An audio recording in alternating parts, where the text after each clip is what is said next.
Assalamualaikum warahmatullahi wabarakatuh. Salam Pramuka. Di hari yang spesial ini, pada tanggal 16 Oktober 2025, tak terasa 14 tahun telah berlalu. Dewan Penggalang SMP Negeri 2 Buduran atau yang kita kenal sebagai Skoter Duran terbentuk. Banyak rintangan serta ujian yang telah kita lewati. 14 tahun bukanlah waktu yang singkat untuk kita terbang seperti elang dan harum seperti melati. Hari ini, hari yang spesial, kita mengawali dengan program baru yang luar biasa, yaitu PAS, Pramuka Spaduran Sharing Session. Kali ini, kita berdiskusi dengan Kak Yunanto Setiawan, SPD, selaku pembina satuan kita, dan beliau adalah anggota pertama Dewan Penggalang SMP Negeri 2 Buduran, sekaligus Pratama Putra pertama Dewan Penggalang SMP Negeri 2 Buduran. Bagaimana Kak Yun kabarnya? Alhamdulillah baik. Alhamdulillah kalau baik. Bisa diceritakan awal terbentuknya Dewan Penggalang SMP Negeri 2 Buduran atau Skoter Duran hingga dulu sampai sekarang, Kak? Jadi awal kita berdiri itu di tahun 2011 ya. Itu awal mulanya kita itu dikumpulkan untuk yang pertama membantu pembina, menjembatani pembina untuk latihan ekstra wajib kelas 7. Jadi di tahun saya itu ketika saya kelas 7 tahun 2010 itu ada beberapa anggota yang memang punya potensi dan aktif di Pramuka. Itu kita merasa sayang kalau itu terputus hanya ketika kelas 7 ekstra wajib terus tidak ada wadah. Nah, 2011 itu baru tercetuskan wadahnya. Nah, kenapa kok 16 Oktober itu menjadi tanggal lahirnya, kita tetapkan menjadi tanggal lahir karena di 16 Oktober itu tanggal pertama kita bertugas sebagai sebuah tim, sebagai sebuah organisasi. Tuh. Jadi sebelum itu sebenarnya sudah mulai tercetuskan. Itu awal dulu yang menginisiasi itu pembina SMP Negeri 2 Buduran yang sekarang sudah pensiun, Kak Zainal Arifin. Beliau pelatih pembina juga. Jadi beliau yang mengajak saya pertama kali di Pramuka. Jadi saya terinspirasi dari situ. Terus lambat laun, berkembangnya zaman, selain untuk membantu menggerakkan Pramuka, menghidupkan Pramuka di SMP Negeri 2 Buduran, juga sebagai wadah untuk berprestasi. Jadi menyaring bakat-bakat untuk kemudian kita ikutkan lomba-lomba seperti lomba tingkat, lomba-lomba di koordinat cabang, di koordinat daerah seperti itu. Kemudian dengan perkembangan zaman, kita menjawab tantangan, kita menjawab keresahan wali murid. Jadi kita juga menjadi wadah untuk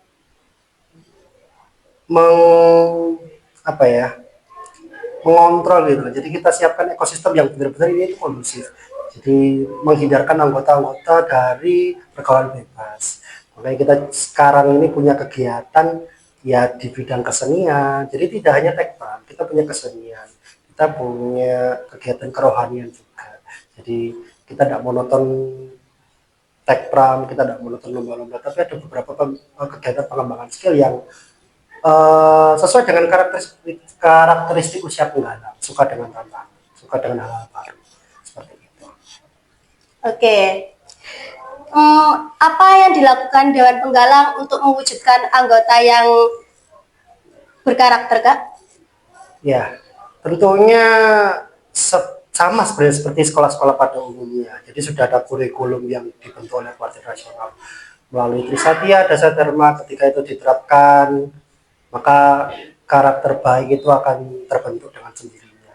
Jadi hal-hal baik itu awalnya memang harus dipaksa, kemudian menjadi sebuah kebiasaan. Dan tidak jauh juga dari Trisatya dan Dasar Dharma. Saya rasa umum seperti sekolah-sekolah pada umumnya. Cuma memang harus dipaksakan dulu. Oke. Selanjutnya, lomba apa sih yang menurut Kak Yun itu paling berkesan di Dewan Penggalang ini, Kak? Oke. Lomba yang paling berkesan ya. Jelas yang pertama lomba pertama saya waktu penggalang dulu di tahun 2012. Itu lomba pramuka di SMA Negeri 3. Saya lupa apa namanya. Februari 2012. Itu lomba pertama saya dan satu-satunya ketika saya penggalang. Kemudian yang berkesan selanjutnya itu 2016 15 saya membersamai adik-adik waktu itu di Mojokerto. Itu pertama kalinya kita keluar kota dan alhamdulillah dengan berbagai macam cobaan kita bisa meraih prestasi di Mojokerto waktu itu. Itu tingkat gerbang kota susila. Kemudian pertama kalinya kita menjadi juara umum juga di tahun 2016 di Safari Camp se-Jawa Timur. Oke. Dalam membentuk Dewan Penggalang ini, tantangan apa yang dihadapi hingga saat ini, Kak? Baik, tantangan ya. Jelas perkembangan zaman tuh menghadirkan tantangan tersendiri. Jadi ketika awal-awal dulu tantangan kita apa? Membentuk menarik minat dari anak-anak. Karena tidak bisa kita pungkiri itu pramuka itu erat dengan image kuno, erat dengan image katok dan sebagainya. Banyak yang tidak memperhitungkan pramuka. Orang lebih senang ikut paskibra, orang lebih senang ikut olahraga daripada pramuka disuruh tepuk-tepuk di paling panas-panasan. Kita tidak bisa memungkiri sempat ada image seperti itu. Cuma misi kita adalah bagaimana kita merubah itu, bagaimana kita hadir dengan hal-hal baru yang pada akhirnya akan menarik anak-anak seperti itu. Jadi tantangannya yang pertama itu kita ingin mengenalkan bahwa pramuka itu nggak semembosankan itu kok, banyak hal baru yang bisa dipelajari. Kemudian ketika COVID itu jelas menjadi tantangan ya, nggak hanya di sini, di semua sekolah seperti itu. Jadi bagaimana caranya kita tetap tampil menarik dalam kondisi kita tidak bertemu secara langsung seperti itu. Jadi benar-benar COVID itu kita survive ya, kita bagaimana caranya tetap bisa regenerasi, tetap bisa menarik. Karena gini, di DEGA ini tidak wajib harus ikut DEGA. Jadi kelas 7 ada pramuka yang diwajibkan sesuai dengan kurikulum. Di DEGA ini pilihan, jadi tidak diwajibkan.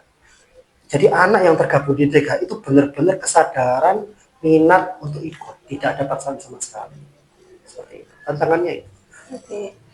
Kemudian langkah apa yang dilakukan Kak Yun untuk anggota DEGA ini supaya tetap aktif, Kak? Langkah apa? Tentu terus mencari hal-hal baru. Kita gini, setiap angkatan punya karakteristik berbeda. Jadi bagaimana kita untuk terus mengembangkan, membaca potensi yang ada. Jadi intinya kita berusaha untuk tetap tampil menarik gitu loh, tetap bisa menarik minat di setiap generasi. Ada generasi ini dia lebih senang kesenian gitu, bakatnya lebih kesenian. Oke, kita kasih daya tarik itu. Kemudian prestasi, tetap kita berusaha untuk tetap berprestasi biar anak-anak masuk DEGA itu dengan apa sih? Pasti punya harapan untuk bisa berprestasi. Nah, gitu. Kita kasih gambaran, oh kamu bisa berprestasi di DEGA. Gitu. Itu nanti setelah mereka masuk pun juga kita ajak bekerja juga, karena mempertahankan itu jauh lebih susah daripada untuk meraih. Kita pertama kali mendapat prestasi itu tahun 2012. Piala pertama kita di LT2. Terakhir ini kita mendapat prestasi kemarin di 2024 LT2 2024 itu terakhir kali kita mendapat trofi. Nah ini menjadi tantangan juga gitu. Karena memang namanya anak biniar prestasi kan mencari ekstra yang banyak prestasinya seperti itu. Oke, apakah ada inovasi baru yang akan dilakukan untuk DEGA kedepannya, Kak? Inovasi baru tentu ya. Jadi kita berusaha membuka akses mencari ilmu seluas-luasnya. Kayak untuk TKK yang kita belum bisa mengajarkan, maka kita akan bekerja sama dengan pihak-pihak yang bisa mengajarkan. Seperti SKK tentang kedirgantaraan, tentang navigasi laut, tentang bahari, kemudian SKK tentang cuaca. Ya. Itu kita akan bekerja sama dengan pihak-pihak terkait. Karena apa? Biar lebih banyak lagi, karena semua siswa itu berhak untuk mendapatkan pengetahuan seluas-luasnya, berhak untuk mendapatkan pengalaman sebanyak-banyaknya. Itu ke depan yang dapat kita jalankan. Oke. Mengapa alumni DEGA itu tetap akan aktif membantu Dewan Penggalang ini, Kak? Sebenarnya itu tergantung personality ya. Jadi kami tidak pernah berusaha untuk ayo kamu harus ke sini, tidak ada pernah. Jadi kalau dia sudah cinta apapun akan dia lakukan seperti itu. Sama, kalau kita cinta sama seseorang kan pengennya setiap hari ketemu aja walaupun rumahnya udah pindah. Sama, alumni pun ya karena mungkin sudah cinta ya. Saya sendiri pun sudah lulus dari SMP 2013 ya tetap kesini sampai hari ini. Gitu, tanpa ada yang nyuruh. Terus akhirnya dapat amanah, kakak membina di SMP 23 juga, oh nggih siap. Jadi karena cinta aja, nggak ada Oke. perasaan. Menurut Kak Yuni, alumni itu yang paling berkesan tuh siapa dan mengapa gitu? Ini pertanyaan susah, ini tanpa mengecilkan, kan banyak alumni loh, kita dari 2011 ya sampai dengan sekarang yang lulus kemarin itu 2025. Banyak sekali alumni, ini karena pertanyaan satu ya, Iya. satu ya, karena banyak nih, susah pilih ya. Semuanya berkesan teman-teman, saudara-saudara, jangan dihujat ya netizen. Ya, satu ya yang paling berkesan. Saya sebut nama Caturina Intananadi alias Cesi.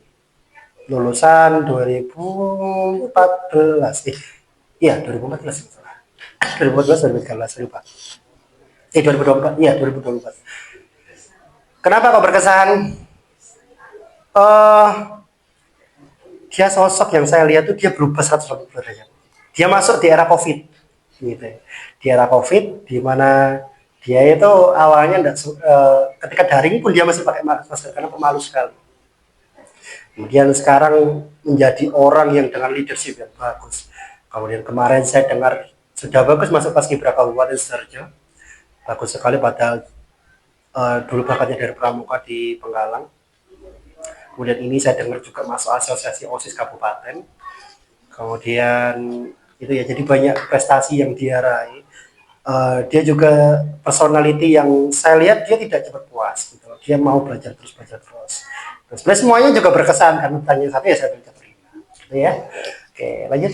Mungkin ada pesan untuk alumni Dewan Penggalang di luar sana, Kak? Baik, untuk kakak-kakak, saya panggil kakak-kakak ya, kan kita teman.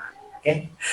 Kakak-kakak di luar sana, alumni SMP Negeri Buturan, rekan-rekan saya seangkatan, angkatan pertama sampai dengan yang baru lulus kemarin angkatan 13. Terima kasih sudah belajar bersama selama ini. Saya mohon maaf sebesar-besarnya bila mana ada tutur kata yang kurang berkenan. Tetap semangat, tetap berkarir. Kita harus ingat dari mana kita berasal. Kita boleh pergi sejauh-jauh mungkin, kita boleh terbang setinggi mungkin, tapi kita tidak pernah boleh lupa di mana kita dilahirkan, dari mana kita berasal. Seperti itu. Tetap sukses, semangat terus. Oke, kalau barusan pesan untuk alumni Dewan Penggalang, sekarang apa pesan untuk anggota Dewan Penggalang saat ini, Kak? Ya, pesan-pesannya istiqomahlah dalam bergiat, belajar terus, jangan pernah puas karena kesuksesan hari ini itu nantinya hanya akan jadi cerita masa lalu. Nah, tugas kita bagaimana caranya meneruskan kesuksesan itu untuk meraih kesuksesan yang akan datang. Terus jadi individu yang insya Allah nanti berguna di masyarakat. Terus jangan pacaran dulu. Iya, itu penting saya tekankan terus di Pramuka gitu ya. Karena dasar dharma kita takwa kepada Tuhan Yang Maha Esa, harus benar-benar takwa. Wala taqrabuz zina. Jadi nggak boleh pacaran dulu ya. Gitu ya. Oke, harapan Kak Yun ke depannya untuk Dewan Penggalang SMP Negeri 2 Buturan ini apa sih, Kak? Semoga makin solid, makin sukses dan entah ada atau tiada saya tetap jalan. Gitu ya. Karena kan kita nggak tahu apa yang akan terjadi ke depan. Ya, harus ada regenerasi, pembinanya pun juga harus regenerasi. Oke, Kak Yun, terima kasih atas waktunya. Sama-sama. Terima kasih juga kepada penonton yang telah menyaksikan episode PAS kali ini. Sampai bertemu di episode berikutnya. Wassalamualaikum warahmatullahi wabarakatuh. Salam Pramuka.